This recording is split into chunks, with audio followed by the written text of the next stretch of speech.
What is a smart factory? What do you understand from it?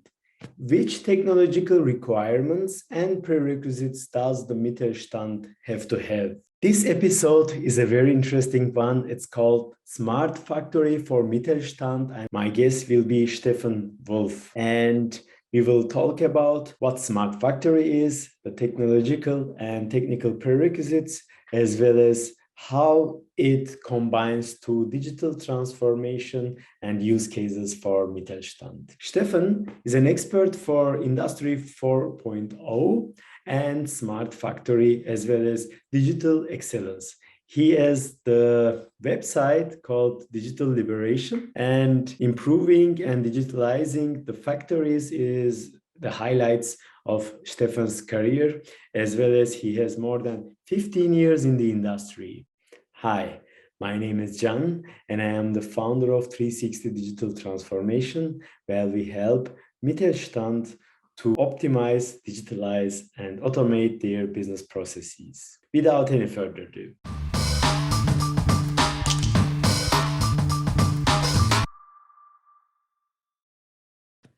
Hello, Steffen. Welcome. Yeah, thanks, Can. Thanks for the invite. Happy to be here. Let's go.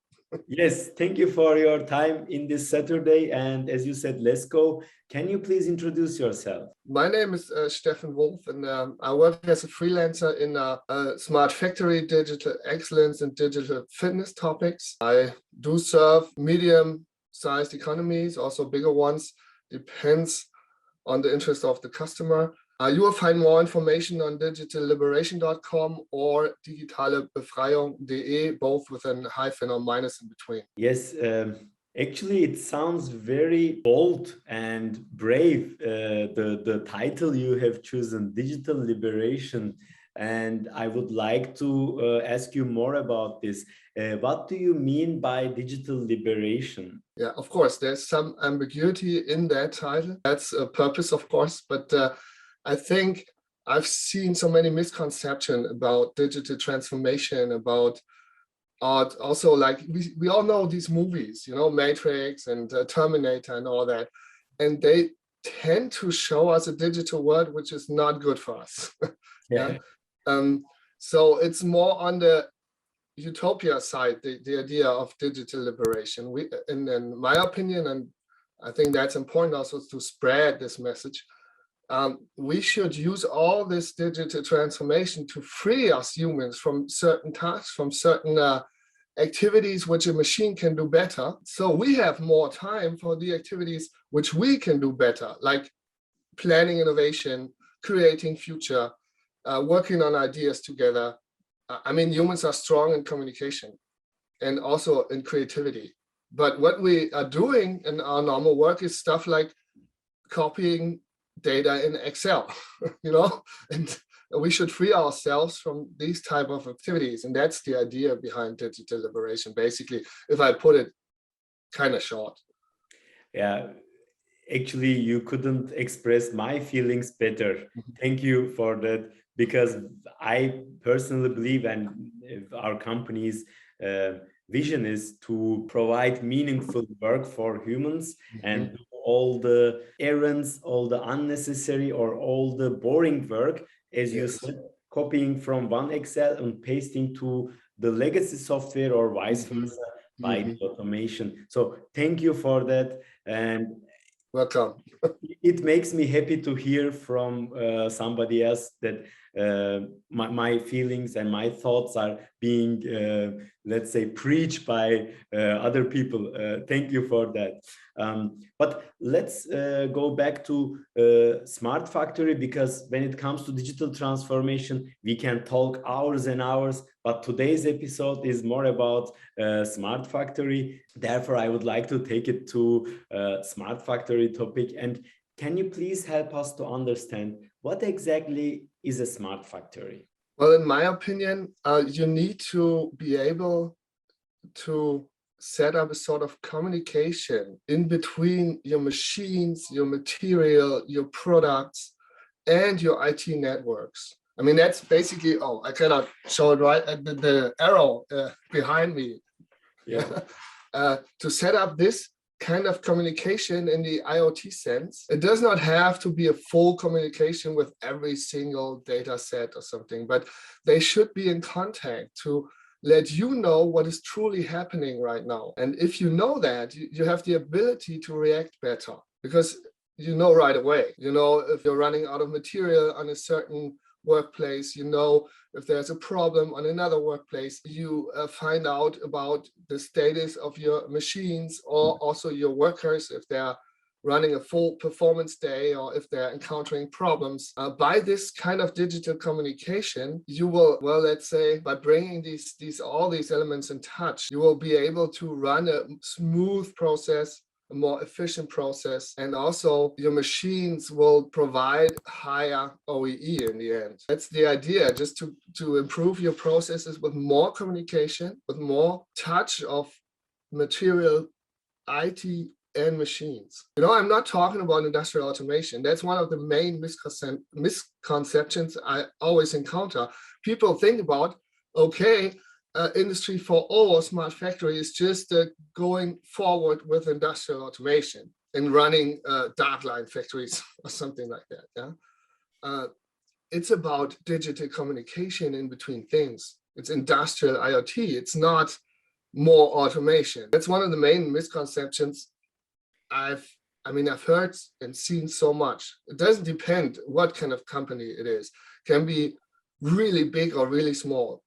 They think, oh, this is more about automation. And I think that's one of the main messages here. Smart factory is about digital communication in between things, people, and machines, and IT networks, not about automation. Yeah. So can we say automation is just a tiny part of the smart factory? Yes, but it's more an automation on the data level, not on the machine level. Okay. So we automate the data transfer from, let's say, CNC machines to warehouse, from warehouse to logistics, from logistics to maybe to our shop floor and production department.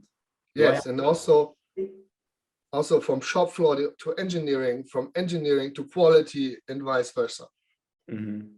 So between actually all the functioning levels of the factory. Yes, because of course you're collecting data. If you set up this sort of communication in between all these assets, you're collecting more data. You should run measures that everyone in the company can benefit from these set of data. That's why you have to link all the functions in the end as well. Yes, yes. And a factory is sum of many small units. At the end, they should work together in harmony to produce the best efficiency. So yeah. That makes sense. And thank you for this good summary, comprehensive summary about what a smart factory is. Honestly, can I add one more thing? Because I think this is important as well. Another misconception. That's what I want to put out here. I mean, you've been hearing about companies who have been thinking digital transformation is an IT project. Obviously, that's a mistake. But now you also hear companies thinking smart factory is an operations project. That's also a mistake. It's a digital transformation project as well, and has to be conducted on a strategic level. It has to be conducted on a corporation level in between functions and not in operations or manufacturing. Yes, I definitely understand you. And I would love to dig into that. But before, as I am also interested in the technological prerequisites. Mm-hmm. So what are the technological prerequisites, definite, especially for Mittelstand, to apply a smart factory? Especially for Mittelstand, I think they should be looking into low power WANs, such as LoRa, or also like narrowband IoT solutions, to be able to start fast. If you want to run the full show, you will need so many things in hardware and software that you kind of have to prepare a lot of things before you can start. But if you are using sensors which are not linked to your PLCs, and that's the important point here, free flying sensors, you can start fast. And also you don't have all the cybersecurity issues because your machine does not go online by using sensors which are not linked. I have to emphasize that, which are not linked to your PLC. It's a free flying sensor reporting directly to the cloud. But this sensor will show you my machine is running or not, for example. Or it will show you the process is in the corridor I expect or not. And it will also show you some things about the status of your machines. I mean, if they need maintenance or not. And that's an option to start fast. And you will have to use IO link sensors, of course. I mean, that is speeding up things because they know themselves, basically. You just have to connect. And yeah, and you can think about using LoRa or other type of low power wide area networks to speed that up. But the most simple thing is going with existing infrastructure, for example, on narrowband IoT or something. Because that you can, it's a free, it's not a free service, but it's a service which can be used by everyone. I mean, they're using the old cell networks, 2G, 3G for that. Yeah. So to summarize what you have said is Mittelstand doesn't necessarily need to think of integrating every single production machine on a machine level with the producers and so on, but can install free running sensors, so external sensors that also does almost the same functionality, but provides a fast implication, cheaper implication, as well as quick start to the smart factory project. Yes. Yes. And you have mentioned something very interesting about cybersecurity. I just wanted to comment a little bit because what we see with these machine productions is their technical infrastructure is so old that the security vulnerabilities are endless. And we still see Windows XP machines, Windows 7 machines. And it's so difficult to change because the producer of the CNC machine, for example, doesn't care about it. So very important point. If you want to bring such an old machine online, you might have to use 2 or 3 gateways and firewalls and cybersecurity experts and encryption, and you need to run the full program to be on a safe side, if we can even say safe side. But with the sensor approach, you don't have that. The only thing which can be hacked is your sensor signal. If your sensor is sending like 40 degrees Celsius to the cloud and somebody is hacking that, it's not harming you, not at all. And that's one of the major differences here, which enables you to start fast. And I believe the fast starting for also digital transformation projects. So we always say, go grasp the low-hanging fruit, create quick ROIs that will motivate your employees. Also the management level. Same applies to smart factory as far as I understood. And that's great to hear because nobody wants to hear a project will last 3 years and nobody knows at the end what will they bring. But as you said, you can start quick. And for example, in a couple of months, can we say a couple of months, we can see the results? We can even say days. Okay. No, really. I mean, I've been running like Kaizen type of events, running like 2 or 3 days, where you really place these sensors and you will have them online, normally on the second day. And then you're using the third day to like teach alarms and things like that and rules and implement all that, what you need to work with these sensor signals. And then you might be using some simple RPA mini bot to work with that email. I mean, the sensor might be sending an email in this kind of quick setup, but if you are sending these emails always to the same user, you are able to work with that email in a little bot if to transfer the information to maintenance or wherever you want to have it. And you can set up that within days. Yes. Actually, given the fact that Microsoft Power Automate is free right now, or even the MacBooks automator can send automated emails. So it's not like 5 years ago that you need to program bots to do these recurring tasks. Right now, as you said, it's quite convenient and easy and almost free of charge to do this. And it's great to hear in a couple of days, of course, depending on the company size, but even matter of days, weeks are possible instead of years, because I am sure if we had talked about this a couple of years ago, with big consultants, they would say, yeah, we need 1 year, 2 years. And great to hear. You know what's always the longest part in that workshop approach? It's procurement. I mean, have the decision what to buy. I mean, you don't need a lot of money. You might be okay with 1,000 euros or 2,000 euros. That's enough. But to get the decision we are buying, that's maybe a couple of weeks, or it depends on the company. If it's getting bigger, a couple of months. But doing it is just a matter of days.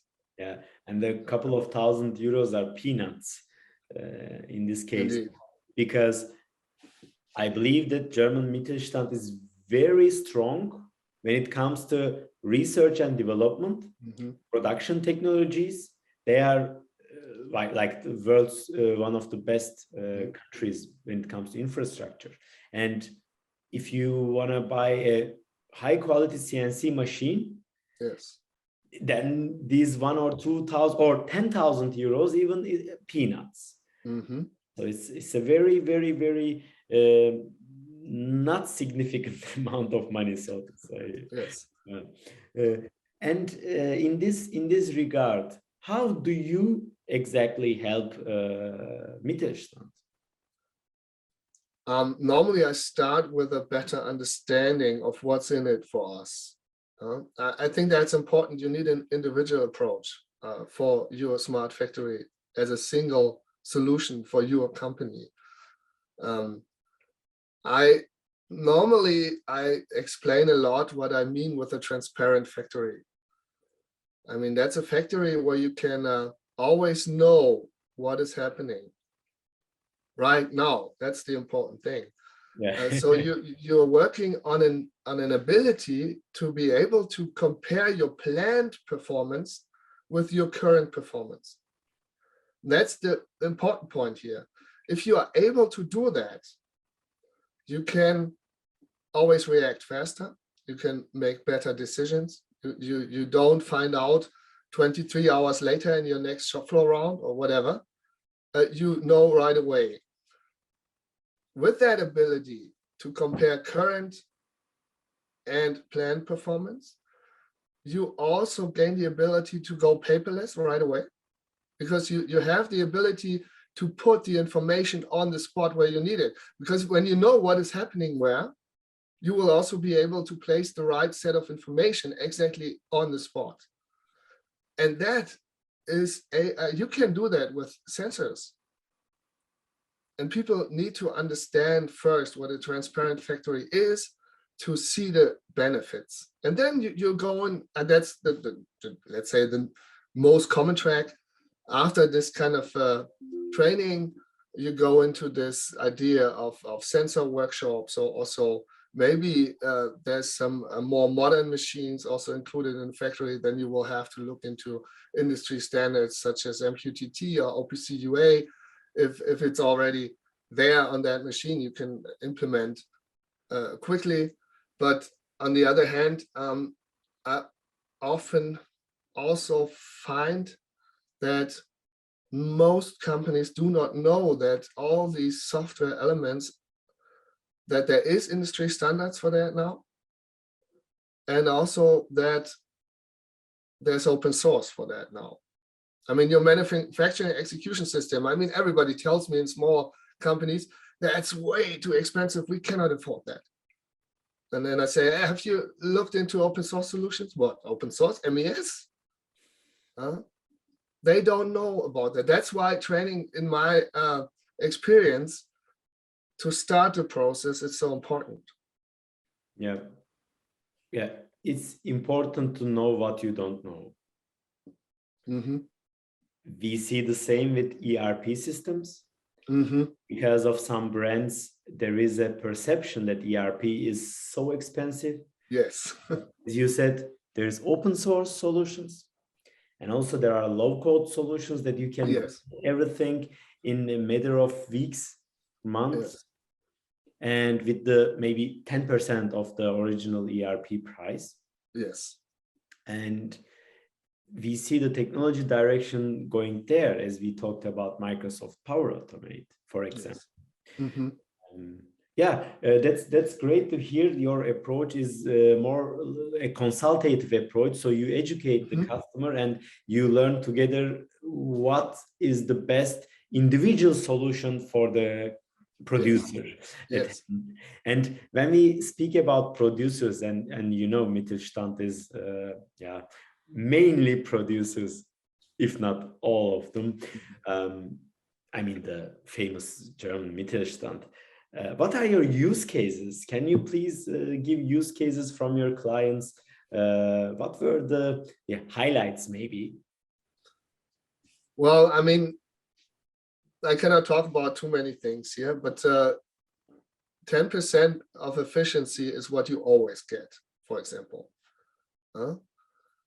Normally you get more just by implementing the idea of a transparent factory.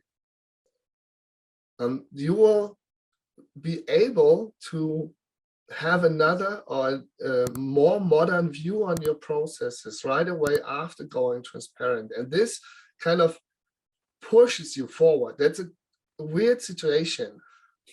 Before you do that, you might be having a situation that you want to improve your processes and you have to really push into it. Let's do something. And everybody just says, well, not again. We've been doing that so many times and it's not always for the better.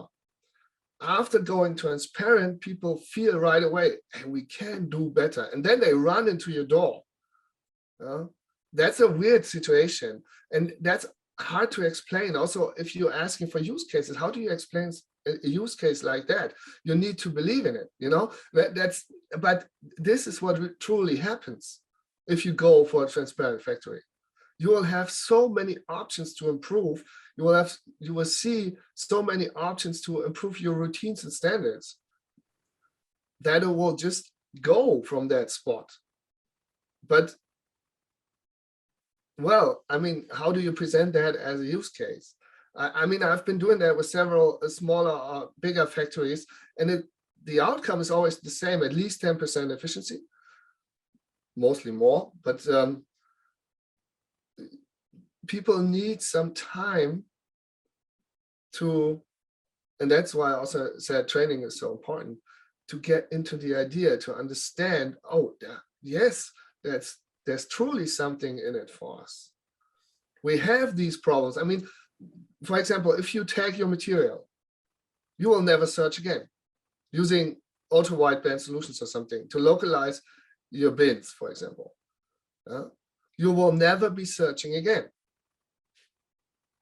And how many people do search every day? We know that. Yeah, but you say, and this is tangible and this is provable by data, that at least 10% increase in efficiency. Yes. That's I think quite important, given the fact that 10% is huge when it comes to efficiency increase. But you also said implementing the idea of transparent factory gives people perspective. And when the people have the perspective, they can step back and see more and more opportunities to improve. Yes. Yeah, that's my understanding. And yes. And as I said, I mean, if you're before I started as a freelancer, I was also doing that for companies as an in-house consultant. So I've also been able to stick with these kind of projects for years. And that's really a weird situation. Myself, I've been starting with lean and all kind of operational excellence activities and all that, and then going more and more into these smart factory activities. Before experiencing that myself, I would not have seen that coming, people running into my door because they see we need to do more by themselves. And that's the interesting thing.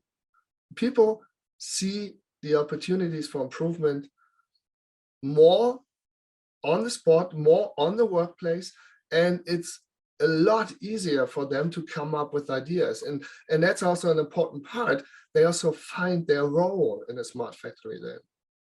Yeah, that's as you said in the beginning, digital transformation is not an IT project. It's a big change management project and starts with people, then follows with processes, and then at the end, the technology. And that's a great example. You said people find their role. So it's very important when they feel and they see that they are doing meaningful jobs, then they come to you and say, let's do more, because they are more motivated, they are more productive, and so on. Yes, and I've seen situations where, like, I mean, that single situation I want to point out was with a bigger company, but where a person who's normally running a machine then is presenting the new digital maintenance plan to the vice president operations using simple measures. In this case was MS Forms, and showing this plan. And I mean, the vice president was surprised and he liked it a lot, but the best thing was the person afterwards said, yeah, it took me 15 minutes.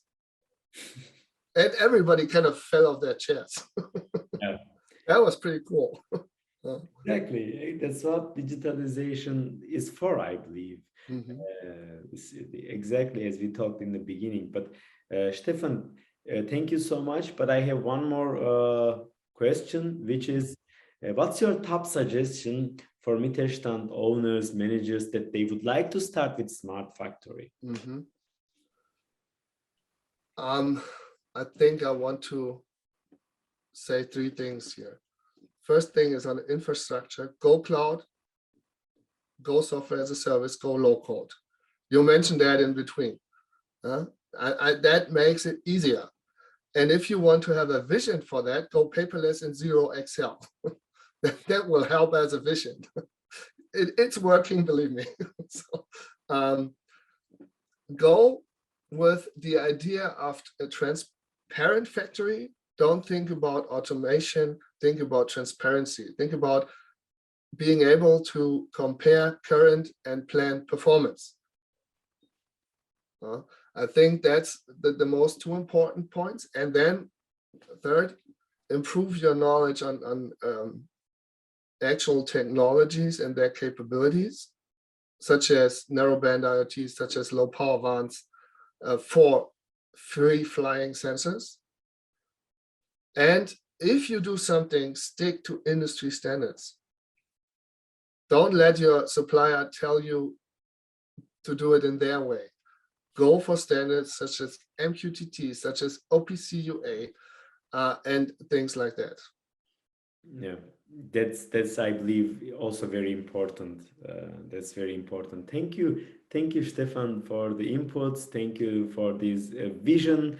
And I am not surprised, but maybe the audience is surprised. How did you just combine the low code digital transformation in a smart factory? And it's very, at least for me, satisfying that other people like yours, other experts like you, think even though you do totally different stuff what we do, but we think in the same direction, and that also made me happy. So I just wanted to add on that. How people can find you, Steffen?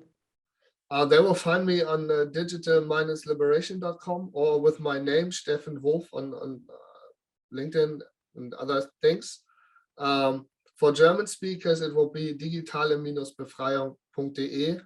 I'm working mainly in Germany, So there you will find all the current activities, current articles, and other like videos and things like that under the Aktuelles section.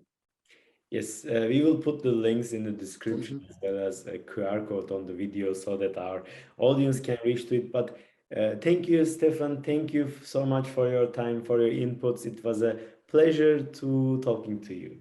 Thank you, John. My pleasure as well. Ciao.